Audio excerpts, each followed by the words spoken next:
était une fois, dans le royaume d'Énigmes, un roi nommé Ferdinand, connu pour sa sagesse et sa bonté. Mais derrière la façade de paix et d'harmonie, un mystère ancien tourbillonnait. Le roi avait 3 enfants, la princesse Eléa, le prince Tristan et la princesse Lila. Chaque enfant avait un caractère distinct, mais tous partageaient un lien profond avec leur père et un désir d'apprendre. Un soir, alors que le roi racontait des histoires à ses enfants, il mentionna un ancien grimoire ayant le pouvoir de révéler les vérités cachées du royaume. Cependant, il était perdu depuis des générations, dissimulé dans les souterrains du palais sous la protection de mystères redoutables.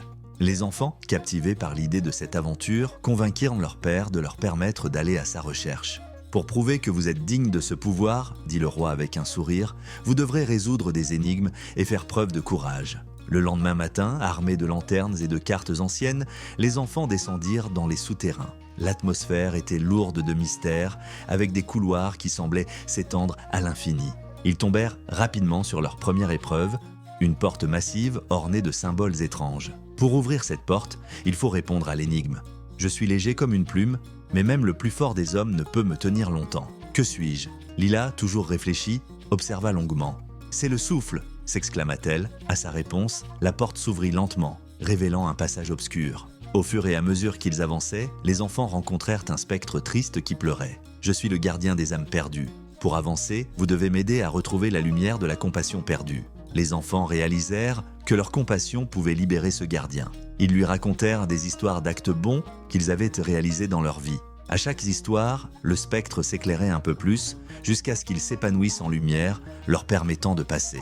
« Vous avez appris que la compassion illumine même les cœurs les plus sombres, » dit le gardien avant de disparaître. Plus loin, ils découvrirent une salle remplie de miroirs. Au centre se trouvait une nouvelle énigme. Regardez dans le miroir, mais ne voyez pas ce que vous désirez. Que cherchez-vous vraiment ? Tristan, impatient, voulut voir sa force. Mais Eléa, plus sage, s'approcha et chuchota « Nous devons chercher la vérité, pas simplement notre reflet. » En se concentrant sur le reflet des autres, ils réalisèrent que leur force résidait aussi dans leur faiblesse et qu'accepter cela les rendrait plus puissants. La salle trembla et un miroir s'ouvrit, révélant un passage vers la prochaine épreuve. Après avoir bravé de nombreuses épreuves, les enfants atteignirent une grande salle avec un piédestal au centre. Le vieux grimoire était là, mais il était enfermé dans une cage de fer. « Pour ouvrir cette cage, vous devez prouver votre unité, » déclara une voix mystérieuse. « Échangez chacun un objet précieux. » Chaque enfant réfléchit. Eléa sortit son médaillon, symbole de son royal héritage. Tristan proposa sa broche, un souvenir de leur mère. Enfin Lila, unique en sa créativité, offrit ses croquis de tous les moments passés ensemble. La cage de fer se dissipa, et le grimoire se libéra dans un éclat lumineux. N'oubliez pas de vous abonner, de liker la vidéo et d'activer la cloche de notification pour ne rien manquer des prochaines histoires. Alors que le grimoire s'ouvrait, une lumière éclatante envahit la pièce. Les pages révélèrent des récits des ancêtres, remplis de sagesse et d'histoires de valeur. Le roi Ferdinand apparut dans l'esprit des enfants, souriant avec fierté. Vous avez non seulement prouvé votre valeur en surmontant les épreuves, mais vous avez également découvert que la force du royaume réside dans l'amour, la compassion et l'unité. Chaque épreuve que vous avez traversée était une leçon de vie. Souvenez-vous toujours de cela.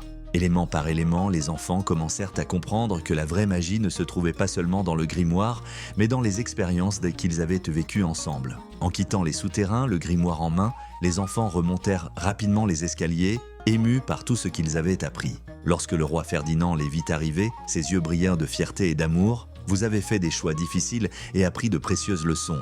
Votre voyage était une initiation à la sagesse du règne. Quelle est la première chose que vous avez apprise ?» demanda-t-il. « Que nous sommes plus forts ensemble » répondit Eléa avec conviction. « Nous avons appris à écouter et à nous soutenir les uns les autres. » Le roi acquiesça, sachant que ses enfants étaient donc prêts à devenir des dirigeants bienveillants. Avec le grimoire, le royaume d'Énigmes commença à prospérer davantage. Chaque leçon contenue dans ces pages était partagée avec le peuple, leur enseignant l'importance de la solidarité et de la compassion. Les villages fleurirent, car les habitants comprenaient que chacun avait une voix et un rôle à jouer. Tristan initia un programme pour aider les plus démunis, tandis qu'Eléa encouragea les arts et la créativité parmi les jeunes. Lila, inspirée par les histoires du grimoire, devint une conteuse respectée, transmettant les leçons de vie à la nouvelle génération. Les années passèrent, et le royaume prospéra sous la direction aimante des enfants du roi. Leurs actions unirent le peuple plus que jamais. Un jour, alors qu'ils se réunissaient Pour célébrer la fête de la compassion, le roi Ferdinand prit la parole. « Mes chers enfants et mon cher peuple, ce que vous avez accompli à partir des leçons du grimoire est au-delà de ce que j'aurais osé rêver. Vous avez transformé ce royaume en un exemple pour tous. Les rires et la musique résonnaient à travers le royaume. Le ciel était clair et bleu, symbole d'un futur radieux. À cet instant, une étoile filante traversa le ciel, faisant un vœu à tous ceux qui la regardaient. Alors que la nuit tombait et que les festivités continuaient, les enfants se remémorèrent leur périple dans les souterrains. Ils se rendirent compte que leur quête n'avait pas seulement été pour retrouver un grimoire, mais pour découvrir qui ils étaient vraiment et ce qu'ils pouvaient offrir au monde. Le roi Ferdinand, fier de ses enfants, comprit que la leçon la plus importante du grimoire était la suivante. Le véritable héritage d'un roi ne réside pas dans l'or ou la richesse matérielle, mais dans les valeurs d'amour, de compassion et de justice qu'il laisse derrière lui. Et ainsi, le royaume d'énigmes prospéra sous l'éclat de ces nouvelles étoiles, vivant longtemps dans la lumière de la sagesse et de l'unité, rappelant à tous que chaque mystère cache une leçon de vie et que chaque acte de bonté peut changer le cours du destin. Merci d'avoir suivi cette aventure avec nous jusqu'à la fin. Si vous avez d'autres contes passionnants à partager ou des histoires que vous aimeriez que nous racontions prochainement, n'hésitez pas à les laisser dans les commentaires ci-dessous. À très bientôt pour une nouvelle histoire.